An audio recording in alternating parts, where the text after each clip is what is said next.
pada akhirnya dalam perjalanannya pasti ada waktu yang saling dikorbankan gitu satu sama lain kan. Tapi ya kita harus menjamin mutu itu gitu, jangan sampai kita mengorbankan sesuatu yang menjadi tanggung jawab kita dimanapun gitu. Jadi kualitasnya dijaga gitu.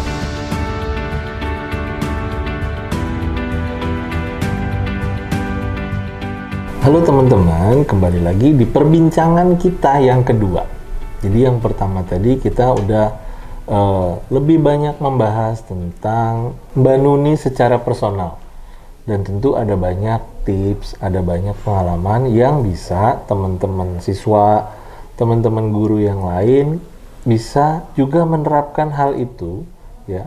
Bahkan mungkin bisa ke arah kebermanfaatan buat diri sendiri juga buat orang lain. Mbak Nuni, kita masih di obrolan kita yang kedua nih. Tapi ini kayaknya kita mulai harus lebih saling ngingetin nih.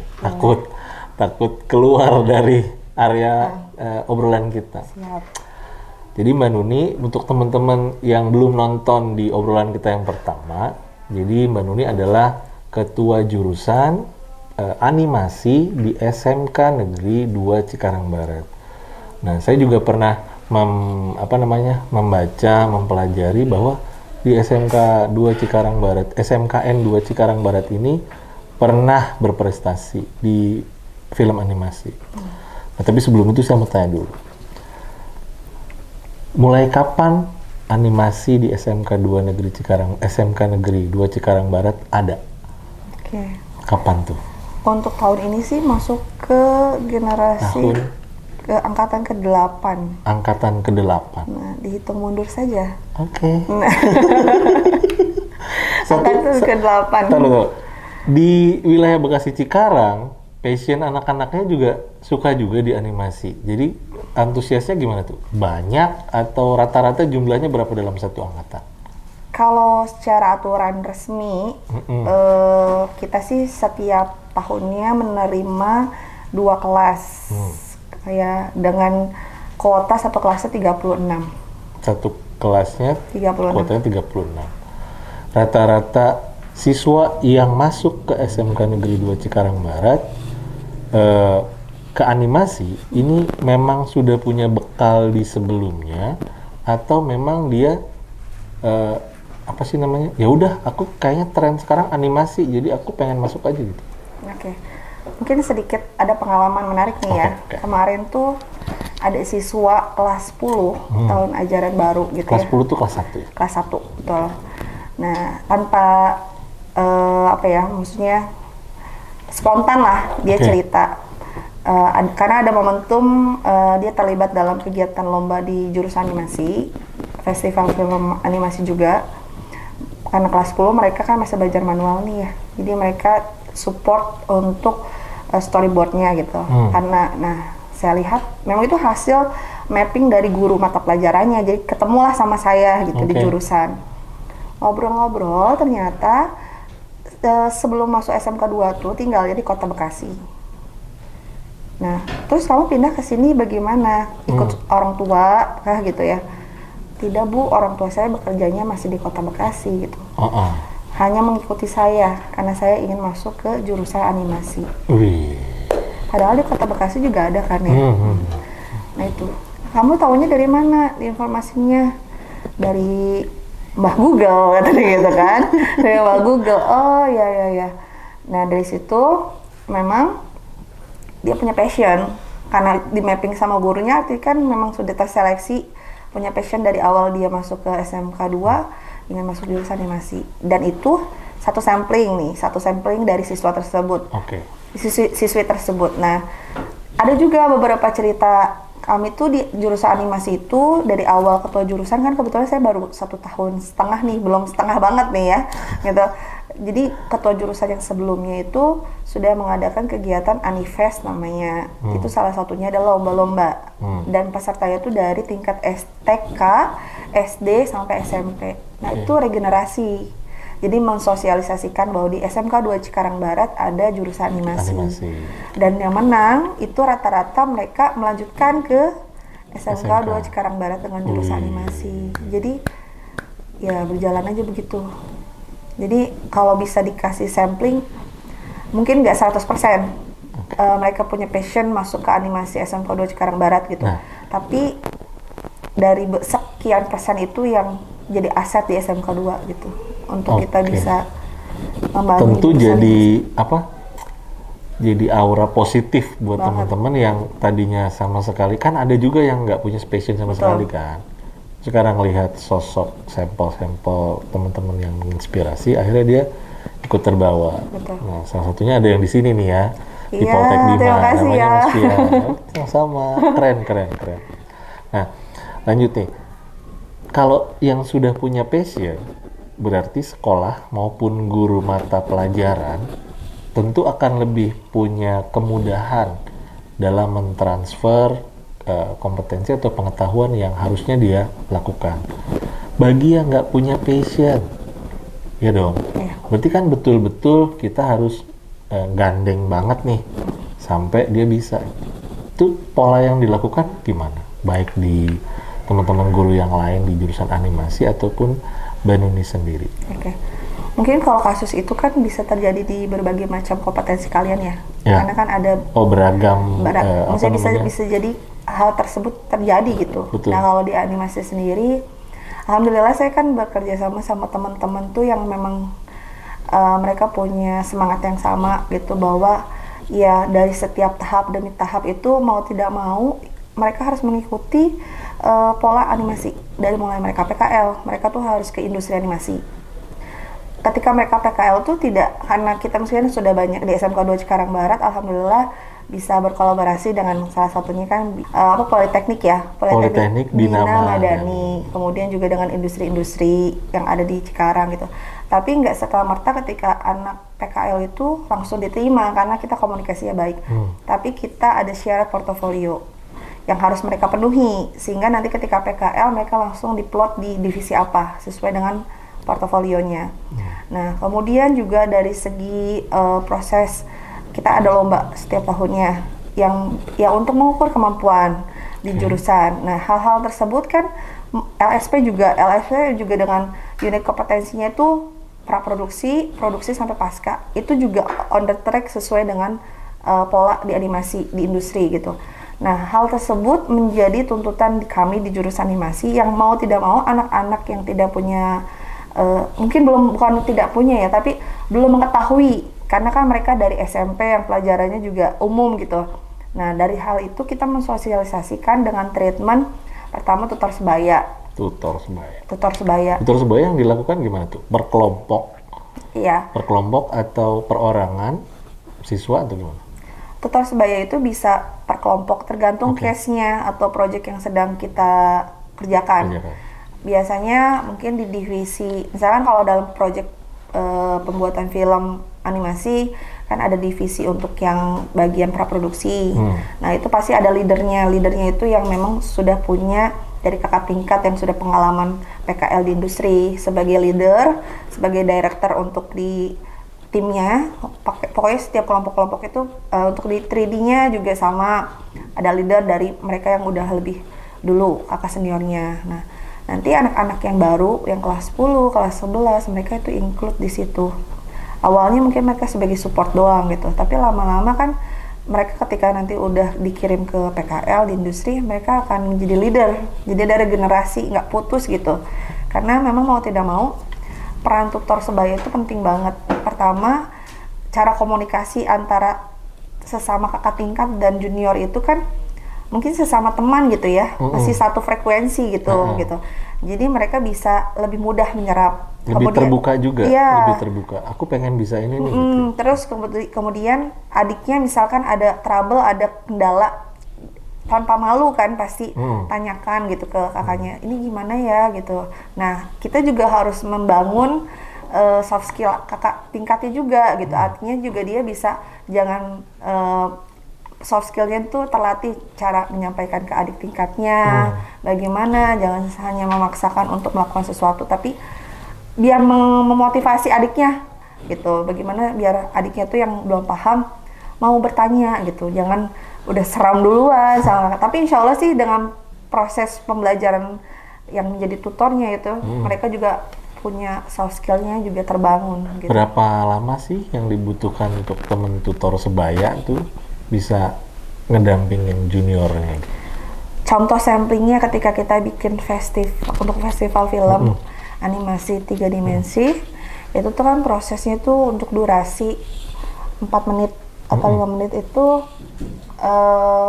waktu yang kita butuhkan untuk produksi dengan tim inti gitu ya. 3D ya? 3D itu 1 bulan, 1 bulan lewat lah ya. Satu kelompok. Biasanya satu kelas dapat berapa kelompok atau memang proyeknya satu kelas? Tergantung sih, tergantung proyeknya. Kalau proyeknya itu misalkan targetnya untuk deadline-nya yang kecil gitu, kita biasanya tidak terlalu banyak gitu. Paling nanti ketika deadline-nya sudah dekat-dekat baru kita bisa tambal gitu tapi anak-anak tuh ikut prosesnya dari awal gitu. Jadi walaupun dia belum tahu gitu bagaimana teknis untuk mengerjakannya, kalau dia bisa di bidangnya dan dia sudah dapat pelajarannya, dia ikut. Tapi kalau masih belum, dia jadi support gitu, jadi asistennya gitu loh. Sehingga dari proses pengerjaan proyek itu jadi ada proses pembelajaran kan secara langsung gitu. Langsung. Jadi tanpa menunggu nanti nih dia siap teknis baru kita libatkan, enggak, tapi kita harapkan dia terlibat jadi dia bisa ternyata seperti ini gitu. Oke, saya ngelihat sisi positifnya nih. Jadi tutor sebaya tuh tidak menunggu evaluasi di akhir. Betul. Karena kan langsung kan. Betul. Karena langsung beririsan. Jadi kalau ada kesalahan langsung diperbaiki gitu ya. Jadi betul-betul meminimalisir kesalahan di akhir kan. Betul. Jadi sudah betul ditekan dari tutor sebaya. Nah, Mbak Nuni, tadi terkait pendampingan di tutor sebaya. Kira-kira hal apa lagi nih yang membuat teman-teman di siswa jurusan animasi betul-betul kan ada, maksudnya gini, minat passion di awal udah tinggi gitu kan, tapi kan kadang ada yang langsung dia udah mulai bete nih, kayaknya mungkin ya secara sombong kayaknya saya tertarik di bidang lain, namanya juga siswa pengen banget banyak kebisaan. Ada kasus kayak gitu nggak sih kira-kira di teman-teman siswa di animasi? Pasti ada sih kayak gitu, apalagi kondisi pandemi kan. Oke. Makanya dengan kondisi sekarang yang sudah lebih baik, ada PTMT terbatas, kemudian juga memang selama pandemi pun kita cari solusi gitu, gimana ya caranya biar anak-anak tetap kan diizinkan ya untuk SMK, universitas memanfaatkan laboratorium selama prokesnya dipatuhi, terjaga kan. Memang mau tidak mau itu kan kebutuhan mereka gitu. Yang membedakan mereka SMK dengan SMA kan salah satunya keterampilan dan banyak kondisi ya pasti umum lah sudah tahu gitu kondisi pandemi seperti ini kan, ketika mereka manajemen waktunya di rumahnya, kemudian walaupun kita sudah stimulus dengan tugas-tugas juga tetap harus ada peran kita gitu. Nah, kita jadwalkan di sekolah dengan memanfaatkan lab yang ada untuk mereka bisa mempraktekkan tugas-tugas atau proyek-proyek yang kita buat gitu, entah itu untuk lomba atau untuk proyek intern kita sebagai portofolio lembaga. Nah, dari situ kita bisa memberikan motivasi, karena sebenarnya tetap saja sih walaupun sebagaimana pesatnya teknologi, ada sentuhan guru atau dosen, kerasa kan pasti itu yang mereka butuhkan gitu. Kalau dikatakan teknik, kita juga pasti guru ada keterbatasan dari segi teknik gitu. Tapi sekali lagi pendekatan pedagogiknya ke anak-anak itu yang menjadi motivasi buat mereka kan. Kita bisa kasih pengalaman ini loh di luar, kita referensi. Kemarin tuh kita juga ada install pengalaman nonton support film animasi buatan Indonesia. Belum. Yang sudah ada di bioskop.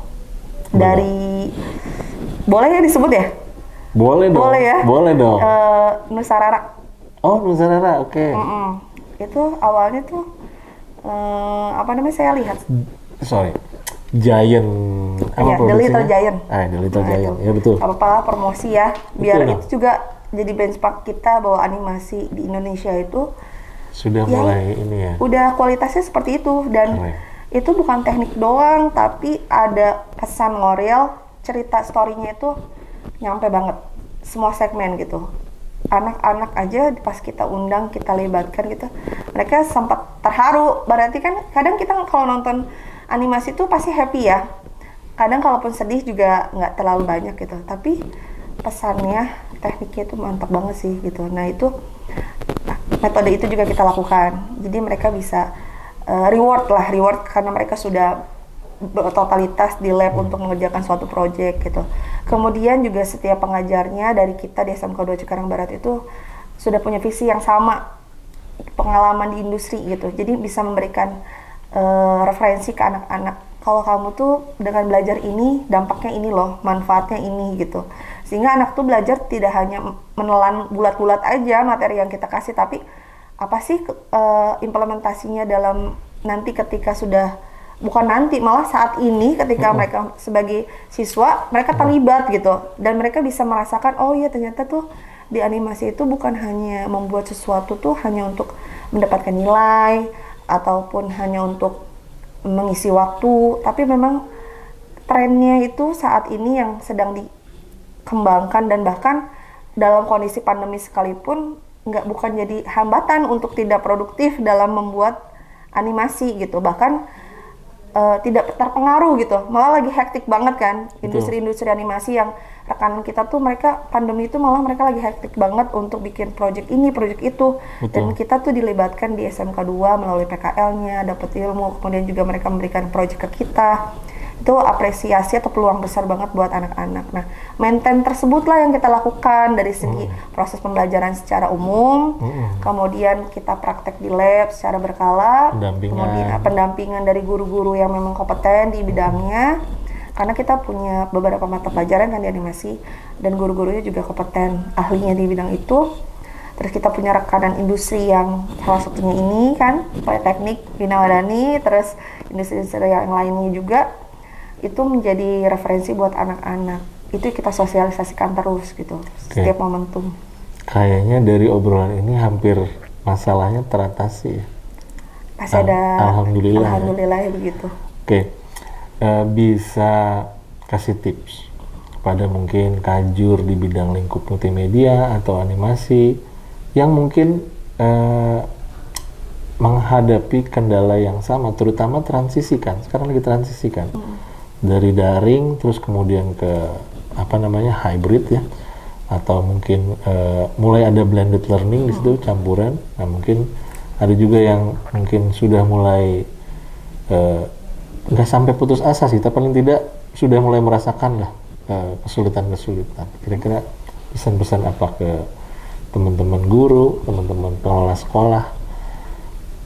Ya, kalau dikatakan tips juga kan tidak sesempurna itu, pasti ada masalah, ada kondisi yang nggak ideal gitu. Cuma yang bisa disampaikan mungkin saling mengingatkan aja ya, kita kan sesama guru gitu ya.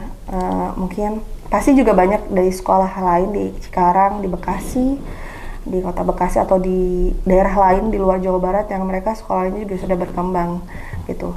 Hanya saja mungkin di kondisi kami di SMK 2 Cikarang Barat sih yang pasti ya bergerak saja gitu, maju terus, apapun kondisinya pasti ada solusinya, dan harus, kita nggak bisa berdiri sendiri sih, pasti kita harus berkolaborasi.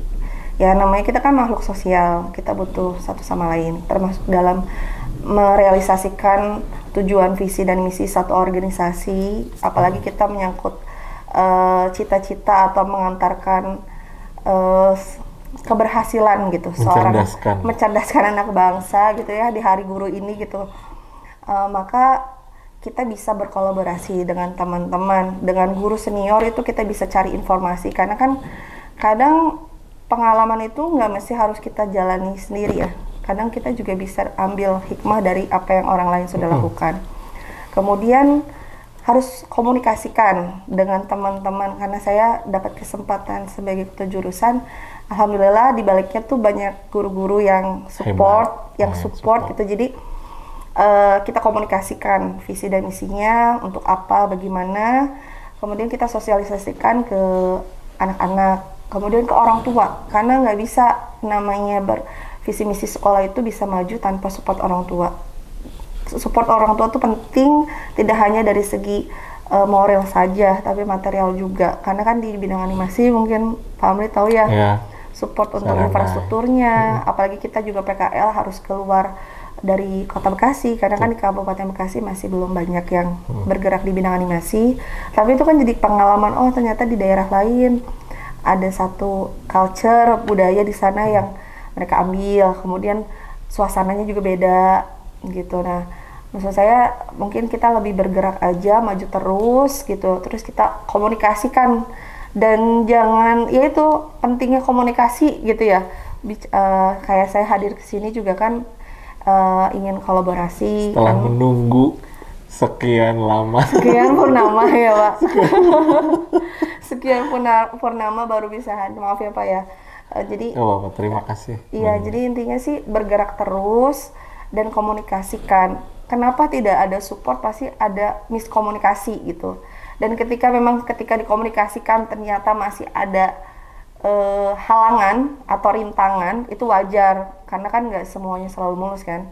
Ya, kita berdayakan keterbatasan itu dengan kemampuan kita gitu, keterbatasan yang ada. Misalnya kalaupun tidak bisa menggerakkan seluruhnya, ya kita bergeraklah sesuai kemampuan kita gitu. Nanti lama-lama juga akan ada dampak gitu.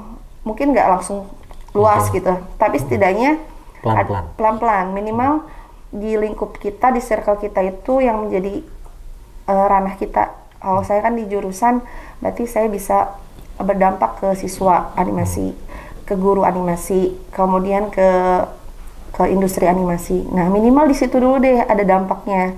Nanti ketika sudah ada dampaknya yang positif, yang mudah-mudahan tanpa kita skenariokan gitu ya, dibantu tuh perlahan-lahan gitu kan ke beberapa bidang gitu. Itu sih. Kirain akan seringan itu pembahasan, ternyata lebih dalam Mbak Nuni cerita banyak, terutama Iya, terkait habisin banyak durasi masalah ya. Nggak apa-apa sih. Oh ya. Oke, kita sudah di penghujung, jadi saya cuma mau